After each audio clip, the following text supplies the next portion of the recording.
If you ask a disagreeable person what he wants, say, or she wants, they'll tell you right away. They know. It's like, this is what I want and this is how I'm going to get it. But agreeable people, especially if they're really agreeable, are so agreeable that they often don't even know what they want, because they're so accustomed to living for other people and to finding out what other people want and to trying to make them comfortable and so forth, that it's harder for them to find a sense of their own desires as they move through life. And that's not, look, there's situations where that's advantageous, but it's certainly not advantageous if you're going to try to forge yourself a career. That just doesn't work at all. And so even though on average men and women aren't that much different in terms of their levels of agreeableness by the group, if you go out and you look at the extremes, they're very different. So all of the most agreeable people are women, and all of the most disagreeable people are men. And the thing is, the extremes are often what matter rather than what's in the middle. And so one of the ways that's reflected in society, by the way, is there's way more men in prison. And the best personality predictor of being imprisoned is to be low in agreeableness. It makes you callous. Now you might think, well, what's the opposite of compassion and politeness? And the answer to that is, I think it's best sort of conceptualized as a trading game. So let's say that we're going to play repeated trading games. And if you're very agreeable, then you're going to bargain harder on my behalf than you're going to bargain on your own behalf. Whereas if you're very disagreeable, you're going to do the reverse. You're going to think, I'm in this trading game for me, and you're going to take care of your own interests. Where an agreeable person is going to say, no, at best, at worst, this has to be 50-50, but I'd like to help you every way I can. One of the things you have to be careful of if you're agreeable is not to be exploited, because you'll line up to be exploited. And I think the reason for that is because you're wired to be exploited by infants. And so that just doesn't work so well in that actual world. And one of the things that happens very often in psychotherapy, people come to psychotherapy for multiple reasons, but one of them is they often come because they're too agreeable. And so what they get is so-called assertiveness training, although it's not exactly assertiveness that's being trained. What it is the ability to learn how to negotiate on your own behalf. And one of the things I tell agreeable people, especially if they're conscientious, is say what you think. Tell the truth about what you think. There's going to be things you think that you think are nasty and harsh. And they probably are nasty and harsh. But they're also probably true. And you need to bring those up to the forefront and deliver the message. And it's not straightforward at all, because agreeable people do not like conflict. Not at all. They smooth the water. And you can see why that is in accordance with the hypothesis that I've been putting forward. You don't want conflict around infants. It's too damn dangerous. You don't want fights to break out. You don't want anything to disturb the relative peace. And if you're also more prone to being hurt physically and perhaps emotionally, you also may be loath to engage in the kind of high-intensity conflict that will solve problems in the short term, because it takes a lot of conflict to solve problems in the short term. And if that can spiral up to where it's dangerous, which it can if it gets uncontrolled, it might be safer in the short term to keep the waters smooth and to not delve into those situations where conflict emerges. The problem with that is it's not a very good medium to long-term strategy, right? Because lots of times there are things you have to talk about because they're not going to go away. And the advantage to having a well-socialized disagreeable person is that they really don't let much get in their way.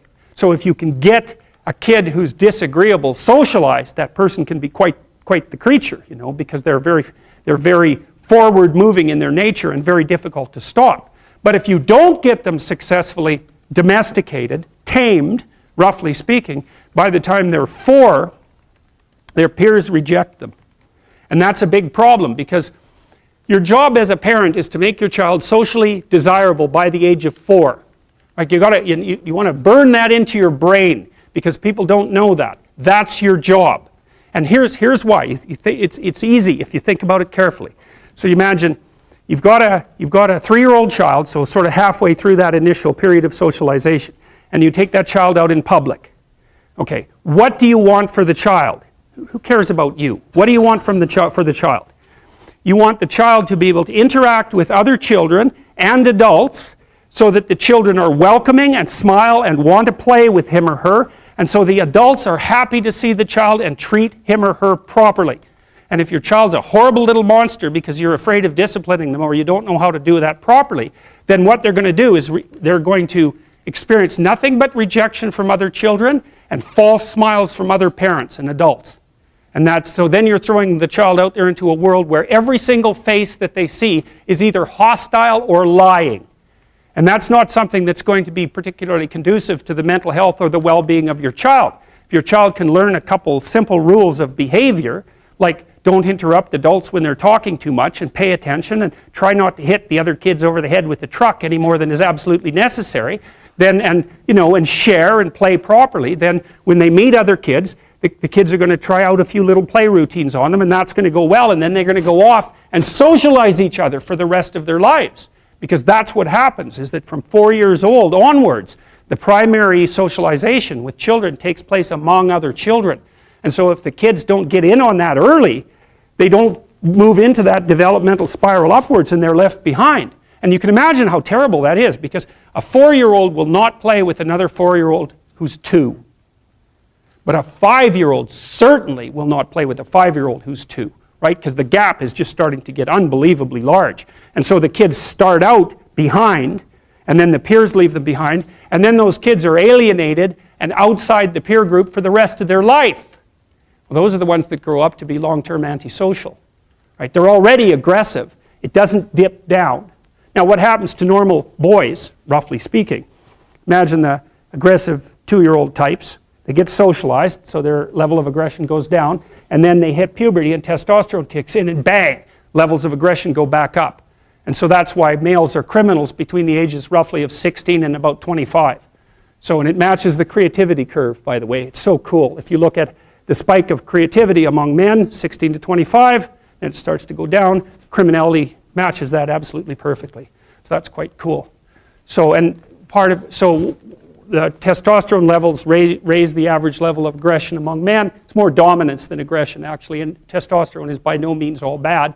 And then it starts to decrease at about age 25 or 26, which is usually when men stop staying up late at night, stop drinking as much, develop a full-time career, and take on the burdens and responsibilities and opportunities that are associated with a long-term partner and family.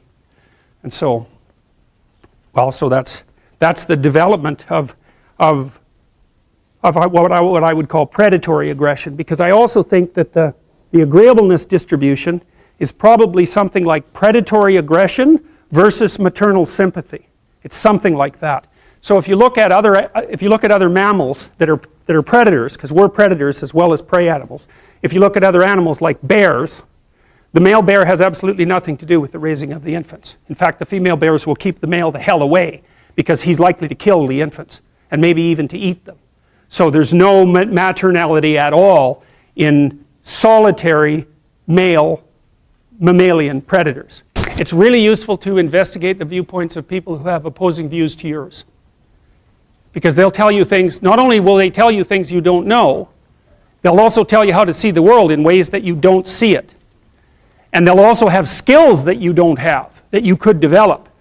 So for example, if you're an introverted person, it's very useful to watch an extroverted person, because the extroverted person has ways of being in the social world that aren't natural to you, that you can use to improve your toolkit.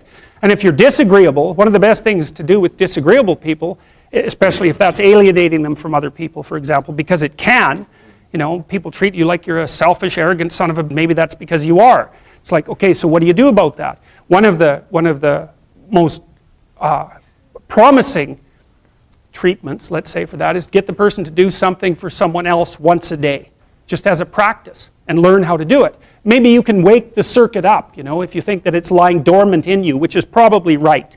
I think we have a very wide range of propensities within us. Some are switched on, genetic propensities. Some are switched on, but I think that if you put yourself in the right situation or walk yourself through the right exercises, you can switch some of these other things on as well. But it takes work and dedication and discipline. I would say, generally speaking, if you want to adapt yourself properly to life, you should find a niche in the environment that corresponds with your temperament. Right? You shouldn't work at cross purposes to your temperament because it's just too damn difficult.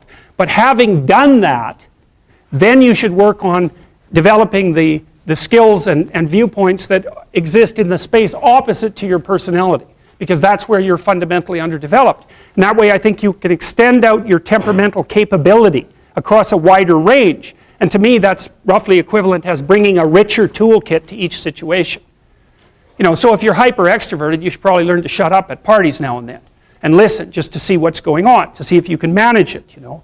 And if you're introverted, well, then you should learn how to speak in public and to learn how to go to parties without hiding in the corner and saying nothing to anyone. You know, and if you're agreeable, then you need to learn how to be disagreeable so people can't push you around. And if you're disagreeable, you need to learn how to be agreeable so that you're not an evil son of a bitch. So, and the same thing applies even in the conscientious domain. It's like if you're too conscientious, you need to learn to relax and let go a little bit. And if you're unconscientious, it's time like, get out the Google Calendar, man, and start scheduling your day, right? And beat yourself on the back of the head with a stick until you're disciplined enough so that you can actually stick to something for some length of time and not living in absolute squalor, which is something that would characterize someone who's very disorderly, for example, because they don't notice.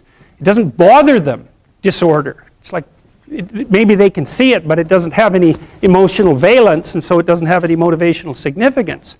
You know, so the other thing you might want to think about too, if you're choosing a partner, is try not to choose someone who's too distant from you on the temperamental variables, because you're going to have a hard time bridging the gap.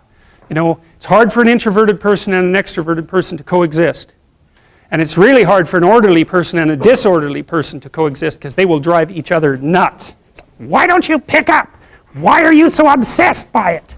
That's the basic argument, you know. So it's useful to know about your temperament so that you can negotiate the space with your partner as well. And I don't think you should try to find someone who's exactly the same as you, because then you don't have the benefits of the alternative viewpoint. But you got to watch it, because you may hit irreconcilable differences of various sorts. And I've seen that most particularly among couples who are high and low in openness. That's a rough one.